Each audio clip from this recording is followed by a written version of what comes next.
नमामि ते गजाननं अनन्तमोददायकं समस्तविघ्नहारकं समस्तअघविनाशकं मुदाकरं सुखाकरं मम प्रियगणाधिपं नमामि ते विनायकं हृदयकमलनिवासिनम्। ओम श्री गणेशाय नमः। आप सभी को गणेश चतुर्थी की बहुत बहुत शुभकामनाएं। प्रिय श्रोताओं, आज हम सभी मिलकर विघ्नहर्ता मंगलकर्ता श्री गणेश चतुर्थी का व्रत और कथा का श्रवण करने जा रहे हैं। शास्त्रों में कहा गया है कि भाद्रपद मास में शुक्ल पक्ष की चतुर्थी को जो श्रद्धा से गणपति व्रत करता है उसे अपार सुख समृद्धि ज्ञान विवेक और जीवन के सभी विघ्नों से मुक्ति प्राप्त होती है। इस दिन का महत्व ये है कि भगवान गणेश जी का जन्मोत्सव इसी तिथि को मनाया जाता है। गणेश जी को प्रसन्न करने वाला यह पर्व सभी मनोकामनाओं की पूर्ति करने वाला माना गया है और जिन्होंने कथा श्रवण का सौभाग्य पाया है उनके जीवन से विघ्न दूर होंगे, परिवार में प्रेम और समृद्धि बढ़ेगी और उनके समस्त कार्य सिद्ध होंगे। आइए कथा से पहले हम सभी विघ्नहर्ता भगवान गणेश जी का ध्यान करें। जो भगवान गणेश श्वेत वर्ण चतुर्भुज प्रसन्न मुख और शांति स्वरूप हैं, उनका ध्यान करने से सभी विघ्नों का नाश हो जाता है। हे गणपति बप्पा, कथा श्रवण वाचन में यदि किसी प्रकार की त्रुटि उच्चारण दोष या भाव की कमी रह जाए तो कृपा हमें क्षमा करें। आप हम सभी पर सदैव अपनी कृपा दृष्टि बनाए रखें और जीवन के मार्ग से सभी विघ्न दूर करें। गणेश चतुर्थी व्रत की कथा के अनुसार देवी पार्वती जी ने एक बार स्नान करते समय अपने शरीर के उपटन से एक दिव्य बालक की प्रतिमा बनाई और उसमें प्राण फूंक दिए। वही बालक गणेश जी बने। वह बालक उनके द्वार पर पहरा देने लगा। तभी भगवान शिव वहां आए। उन्होंने भीतर प्रवेश करना चाहा, परंतु उस बालक ने रोक दिया। शिव जी को क्रोध आ गया और उन्होंने त्रिशूल से उसका सिर काट दिया। जब पार्वती जी को यह ज्ञात हुआ तो वे अत्यंत दुखी हुई और विलाप करने लगी। उन्होंने शिव जी से कहा कि यदि मेरे पुत्र को पुनर्जीवित नहीं किया गया तो मैं समस्त सृष्टि का नाश कर दूंगी। शिव जी ने तुरंत गणों को आदेश दिया कि उत्तर दिशा की ओर मुख किए हुए प्रथम प्राणी का सिर काट कर लाओ। गणों को एक हाथी का बच्चा मिला और उसका सिर लाकर शिव जी ने उस बालक के धड़ पर स्थापित कर दिया। इस प्रकार वह गणपति के नाम से प्रसिद्ध हुए। देवताओं ने आकर उनकी स्तुति की और उन्हें वरदान दिया कि सभी देवताओं में प्रथम पूज्य गणेश होंगे। तभी से किसी भी शुभ कार्य यज्ञ या पूजन में पहले गणेश जी की वंदना की जाती है। भाद्रपद शुक्ल चतुर्थी को चंद्र दर्शन क्यों वर्जित होता है, इस बारे में गणेश जी और चंद्रमा का एक प्रसंग आता है। एक बार गणेश चतुर्थी के दिन गणपति बप्पा का पूजन बड़े धूमधाम से हो रहा था। भक्तगण उन्हें मोदक, लड्डू और अनेक प्रकार के व्यंजन अर्पित कर रहे थे। गणेश जी को मोदक अत्यंत प्रिय है, इसलिए उन्होंने भरपेट भोजन किया। भोजन के बाद गणेश जी अपने वाहन मूषक पर बैठकर भ्रमण करने लगे। चंद्रमा उस समय आकाश में अपने पूर्ण तेज के साथ चमक रहा था। जैसे ही गणेश जी मूषक पर सवार हुए, अचानक रास्ते में एक सर्प आ गया। मूषक भयभीत होकर दौड़ा, जिससे गणेश जी गिर पड़े और उनका पेट फट गया। गणेश जी ने तुरंत उस सर्प को उठाकर अपने पेट पर लपेट लिया और उसे बांध लिया। फिर वे मूषक पर बैठकर आगे बढ़ने लगे। यह दृश्य देखकर चंद्रदेव हंस पड़े। चंद्रमा ने उपहास करते हुए कहा, वाह गणेश जी, आप देवताओं में भी अग्रणी हैं, विघ्नहर्ता हैं और आपके पास ऐसा विचित्र शरीर है कि पेट बांधने के लिए भी सर्प का सहारा लेना पड़ा। आपके रूप और इस स्थिति को देखकर कोई भी हंसे बिना नहीं रह सकता। चंद्रमा की हंसी सुनकर गणेश जी अत्यंत क्रोधित हो गए। उन्होंने तुरंत चंद्रमा को श्राप दे दिया, हे चंद्र, आज से तुम कलंकित हो जाओगे, तुम्हें देखना पाप होगा। जो भी मनुष्य चतुर्थी के दिन तुम्हारा दर्शन करेगा उस पर झूठा आरोप लगेगा और वह निंदा का भागी बनेगा। गणेश जी के श्राप से चंद्रमा भयभीत हो गए। वे तुरंत ब्रह्मा जी, विष्णु जी और महादेव जी के पास गए और क्षमा मांगने लगे। अतः सब देवताओं ने मिलकर गणेश जी से प्रार्थना की कि वे चंद्रमा को क्षमा करें। गणेश जी का हृदय कोमल था। उन्होंने कहा, ठीक है, मेरा श्राप पूर्ण रूप से निरस्त नहीं होगा, किंतु इसका प्रभाव कम होगा। भाद्रपद मास की शुक्ल चतुर्थी को चंद्र दर्शन करना वर्जित रहेगा। इस दिन जो भी मनुष्य चंद्रमा को देखेगा उसे झूठे कलंक का सामना करना पड़ेगा। किंतु यदि कोई व्यक्ति श्री कृष्ण शैमंतक मणि की कथा सुनेगा और गणेश जी की आराधना करेगा तो वह इस दोष से मुक्त हो जाएगा। इसी कारण गणेश चतुर्थी के दिन चंद्रमा को देखने का निषेध है। इस दिन चंद्र दर्शन करने से कलंक या अपवाद लग जाता है, इसलिए लोग इस दिन जानबूझकर चंद्रमा को देखने से बचते हैं और यदि गलती से देख भी ले तो शैमंतक मणि की कथा सुनकर दोष दूर करते हैं। अब कथा आगे बढ़ती है। इसमें गणपति के ज्ञान और लेखन सामर्थ्य का अद्भुत प्रसंग आता है।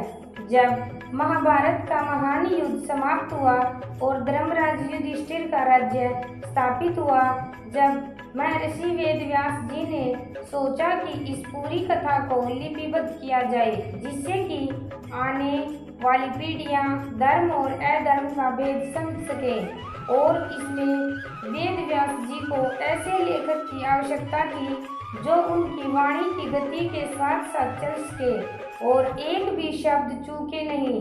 व्यास जी ने ध्यान दिया और उनके ध्यान में एक दिव्य स्वरूप प्रकट हुआ। विघ्नहर्ता गणेश व्यास जी ने गणेश जी का आह्वान किया, उनसे निवेदन किया, हे गणपति, आप समस्त विद्या और बुद्धि के अधिपति हैं। मेरी वाणी से जो महाकाव्य प्रकट हो रहा है उसे लिपिबद्ध करने की कृपा करें। गणेश जी ने मुस्कुराकर कहा, मुनिवर, मैं ये कार्य तभी करूँगा जब आप बिना रुके बोलेंगे। यदि आप एक क्षण भी रुक गए तो मैं उसी क्षण लेखनी रख दूंगा।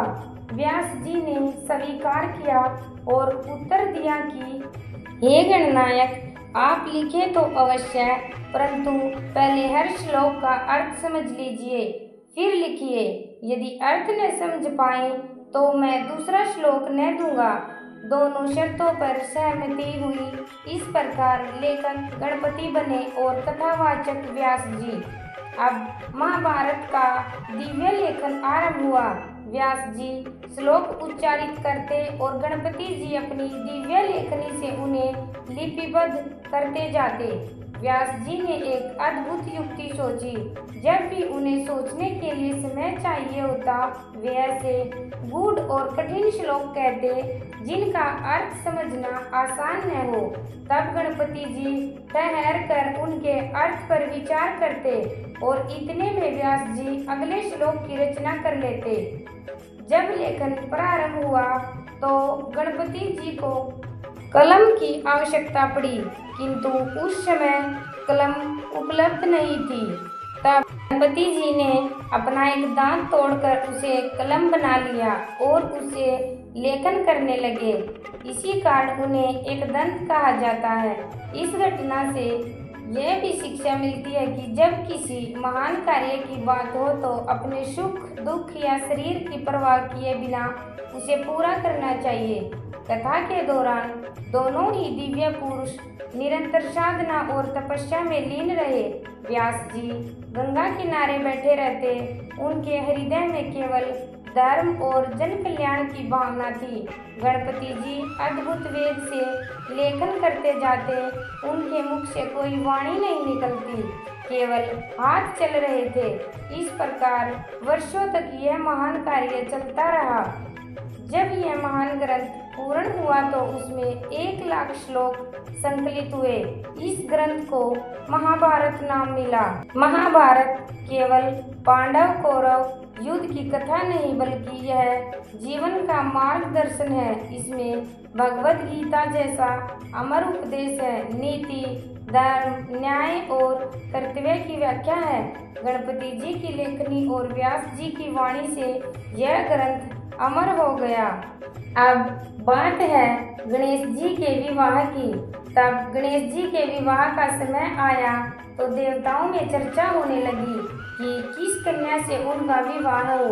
गणेश जी के विशाल स्वरूप और अनोखे रूप के कारण कोई भी कन्या आगे नहीं आ रही थी।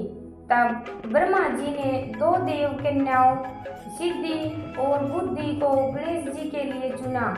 विवाह संपन्न हुआ। तब गणेश जी को 2 पुत्र हुए, शुभ और लाभ। इस प्रकार जहाँ गणेश जी की पूजा की जाती है वहाँ सिद्धि अर्थात सफलता, बुद्धि अर्थात ज्ञान और शुभ अर्थात सद्भाव और लाभ अर्थात समृद्धि, इन चारों का वास होता है। इसलिए व्यापारी लोग अपने लेखा जोखा की शुरुआत भी श्री गणेशाय नमः से ही करते हैं। चलिए अब आपको गणेश जी के बचपन की कुछ लीलाएं सुनाएंगे। भगवान गणेश जी, जिन्हें विघ्नहर्ता, मंगलकर्ता, बुद्धि और विवेक के देवता के रूप में जाना जाता है, का जन्म ही असाधारण परिस्थितियों में हुआ था। उनके बाल्यकाल की लीलाएं अत्यंत मनोरम, शिक्षाप्रद और भक्तों के लिए श्रद्धा उत्पन्न करने वाली है।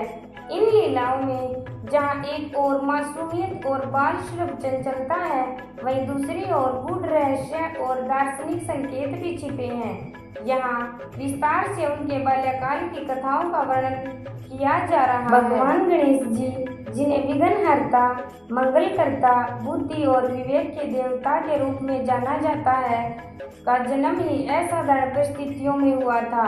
उनके बाल्यकाल की लीलाएं अत्यंत मनोरम, शिक्षाप्रद और भक्तों के लिए श्रद्धा उत्पन्न करने वाली है। इन लीलाओं में जहाँ एक ओर मासूमियत और बाल सुलभ चंचलता है, वहीं दूसरी ओर गूढ़ रहस्य और दार्शनिक संकेत भी छिपे हैं। यहाँ विस्तार से उनके बाल्यकाल की कथाओं का वर्णन किया जा रहा है। एक बार गणेश जी ने मिट्टी से एक सुंदर हाथी बनाया। उन्होंने उस हाथी को इतना आकर्षक रूप दिया कि देखने वाले दंग रह गए। उसकी सूंड, कान और पूंछ सब जीवंत लग रही थी। फिर गणेश जी ने उस हाथी में प्राण फूंक दिए। वह मिट्टी का हाथी सचमुच जीवित हो गया और खेलने लगा। सारे देव बालक आश्चर्य से चिल्लाने लगे, वाह, गणेश भैया ने तो मिट्टी के हाथी को सजीव बना दिया। माता पार्वती भी यह देखकर प्रसन्न हुई। उन्होंने कहा, बेटा, तुम सचमुच अद्भुत हो। तुम्हारी लीलाएं जग को विस्मित करती हैं। यहाँ से ही गणेश जी को प्राणदाता का स्वरूप माना गया। एक दिन नारद मुनि कैलाश पर्वत आए। उन्होंने देखा कि गणेश जी मिट्टी से लड्डू बना बना कर खा रहे हैं।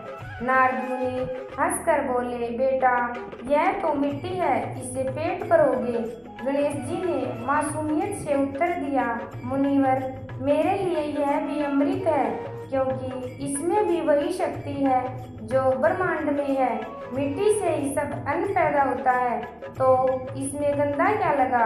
नारद मुनि इस उत्तर से दंग रह गए। उन्होंने सोचा कि यह बालक वास्तव में ज्ञान का सागर है। गणेश जी के विघ्नहर्ता रूप की महिमा सुनने के बाद अब कथा पहुंचती है उनके उस प्रश्न पर जहां उन्होंने धन के देवता कुबेर का भी अहंकार चूर चूर किया।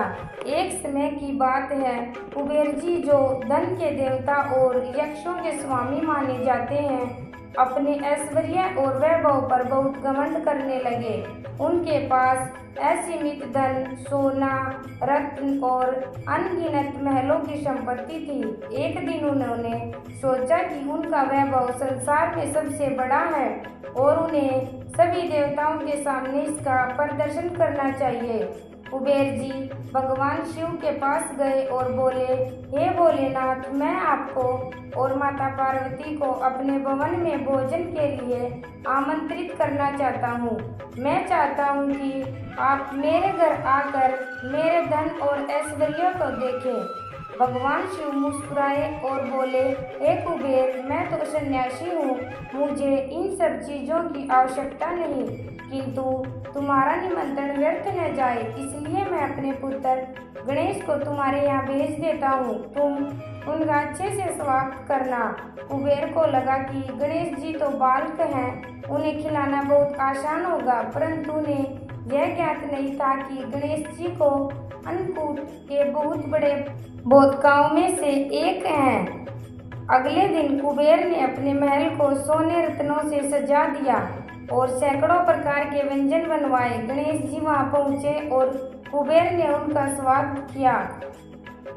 गणेश जी भोजन करने बैठे। उन्होंने पहले थाली में परोसा हुआ सब कुछ खा लिया, फिर रसोई में गए और वहां का सारा भोजन भी खा डाला। इसके बाद उन्होंने भंडार गृह की ओर रुख किया और वहां का अनाज, मिठाइयाँ, फल सब कुछ खा लिए। फिर भी गणेश जी की भूख शांत न हुई। अब उन्होंने कुबेर की हवेली की दीवारें, आभूषण, श्रवण पात्र सब कुछ निकलना शुरू कर दिया। कुबेर यह देखकर बहुत भयभीत हो गए। उन्हें समझ आ गया कि उनका वैभव गणेश जी की भूख के आगे कुछ भी नहीं है। वह तुरंत कैलाश पर्वत भागे और शिव पार्वती को प्रणाम करके बोले, हे प्रभु, आपके पुत्र गणेश मेरे घर सब कुछ खा गए। अब तो मुझे डर है कि वे मेरा महल और मुझे भी खा जाएंगे, मैं क्या करूं? भगवान शिव मुस्कुराए और बोले, हे कुबेर, तुम्हारा अहंकार ही तुम्हारी परेशानी का कारण है। गणेश की भूख को केवल धन संपत्ति से शांत नहीं किया जा सकता, उन्हें भक्ति और प्रेम चाहिए। जाओ, उनके पास जाओ और सच्चे मन से उन्हें प्रणाम करो और थोड़ा सा चावल उन्हें श्रद्धा से अर्पित करो, वही उन्हें तृप्त कर देगा। कुबेर तुरंत घर लौटे। उन्होंने गणेश जी के चरणों में नतमस्तक कर थोड़ा नम्रता से चावल भक्ति भाव से अर्पित किया। गणेश जी प्रसन्न हो गए और उनकी भूख शांत हो गई। इस प्रकार कुबेर का घमंड चूर चूर हो गया। उन्होंने समझा कि धन, वैभव, महल और भोजन से बड़ा भक्ति और विनम्रता है। धन और वैभव पर घमंड करने वाले का अंत हमेशा दुखद होता है। एक दिन कैलाश पर्वत पर भगवान शिव, माता पार्वती और उनके दोनों पुत्र गणेश तथा कार्तिकेय बैठे थे।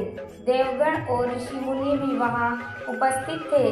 तभी देवताओं और ऋषियों में चर्चा छिड़ गई, भगवान शिव और माता पार्वती के दोनों पुत्रों में कौन बड़ा है और कौन पहले पूजनीय होना चाहिए। इस प्रश्न से दोनों भाइयों के मन में भी जिज्ञासा उत्पन्न कर दी।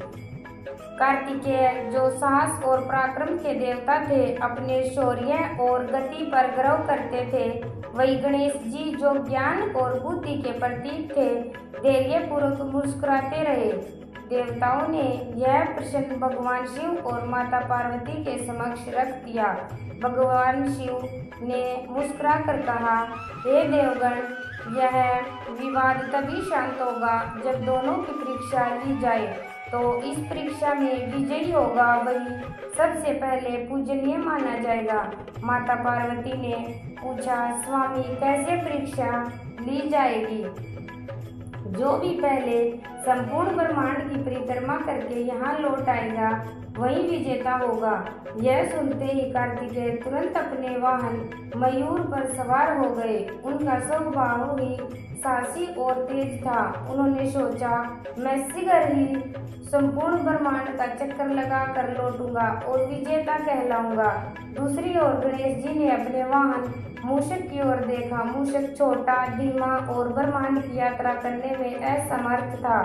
सभी देवताओं ने सोचा कि गणेश जी यह प्रतियोगिता नहीं जीत पाएंगे। गणेश जी ने मन ही मन विचार किया, ब्रह्मांड का वास्तविक केंद्र क्या है? माता पिता ही तो समस्त सृष्टि के मूल कारण हैं। माता पार्वती शक्ति स्वरूपा है और पिता महादेव शिव ही ब्रह्मांड के स्वामी हैं। सब ब्रह्मांड की उत्पत्ति उन्हीं से हुई है, तो उनकी परिक्रमा करना ही संपूर्ण ब्रह्मांड की परिक्रमा करना होगा। यह सोचकर गणेश जी शांत भाव से माता पार्वती और भगवान शिव की ओर बढ़े। उन्हें हाथ जोड़कर उनकी 3 बार परिक्रमा की और प्रणाम किया। गणेश जी ने कहा, आप ही समस्त जगत के मूल कारण हैं। आपकी परिक्रमा ही संपूर्ण ब्रह्मांड की परिक्रमा है।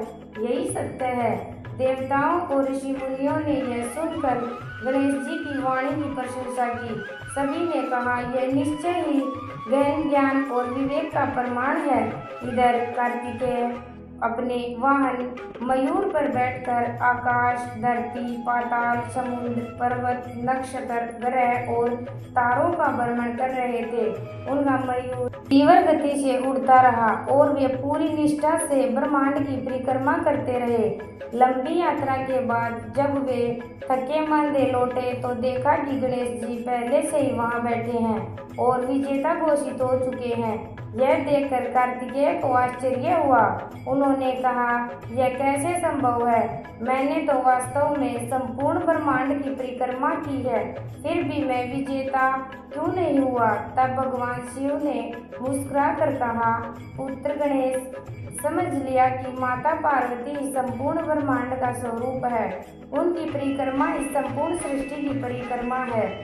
इस प्रकार गणेश ज्ञान और विवेक के में विजयी हुए हैं। कार्तिकेय यह सुनकर क्रोधित हो गए। वे बोले, यह अन्याय है। मैंने अपनी शक्ति और पराक्रम से वास्तविक ब्रह्मांड की यात्रा की, फिर भी मुझे विजयी नहीं माना गया। वे क्रोधवश कैलाश छोड़कर दक्षिण की ओर चले गए और वहां पर्वत पर निवास करने लगे। माता पार्वती अपने पुत्र कार्तिकेय के क्रोध से दुखी हुई। वे उन्हें समझाने गई और कहा, पुत्र गणेश ने कोई छल नहीं किया। उन्होंने यह दिखाया कि बुद्धि और विवेक से ही वास्तविक विजय प्राप्त होती है। तुम्हारा पराक्रम महान है, परंतु बुद्धि और भक्ति भी उतनी आवश्यक है। इसी संतुलन से जीवन पूर्ण होता है।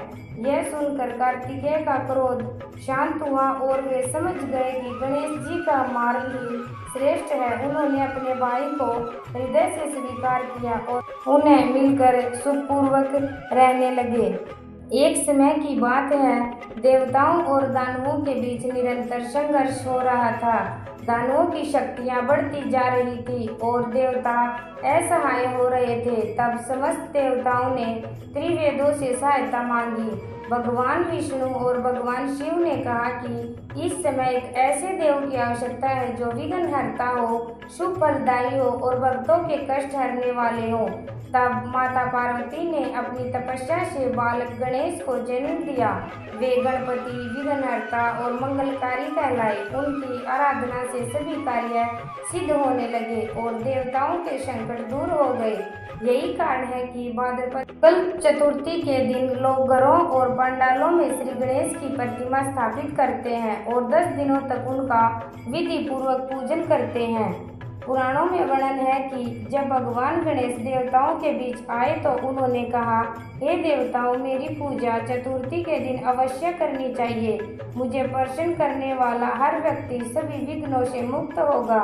सब देवताओं ने उनसे पूछा, भगवान, आपकी पूजा कितने दिनों तक करनी चाहिए? गणेश जी ने उत्तर दिया, मुझे 10 दिन तक श्रद्धा और भक्ति भाव से पूजना चाहिए और उसके बाद जल में विसर्जन करना चाहिए। जिस प्रकार जल सभी को अपने में समाहित कर लेता है, उसी प्रकार मेरा विसर्जन करने वाला भक्त भी अपने सारे दुखों का विसर्जन कर देगा। इस प्रकार गणेश विसर्जन की परंपरा प्रारंभ हुई। एक बार एक राजा भक्तराव नामक एक महान भक्त थे। अपने नगर में भव्य गणेश उत्सव आयोजित किया। नगरवासियों ने मिलकर गणेश जी की सुंदर प्रतिमा स्थापित की और 10 दिनों तक पूरे नगर में भजन कीर्तन और पूजा होती रही। सभी लोग आनंद और उत्साह से भर उठे। 11वें दिन राजा ने विसर्जन की तैयारी की। जब वे गणेश जी की प्रतिमा लेकर नदी पर पहुंचे तो उनका मन भारी हो गया। उन्होंने कहा, हे गणेश जी, आपने 10 दिनों तक हमारे नगर को पवित्र किया, हमें सुख समृद्धि दी। अब आप जा रहे हैं तो यह हृदय विरह से भर गया।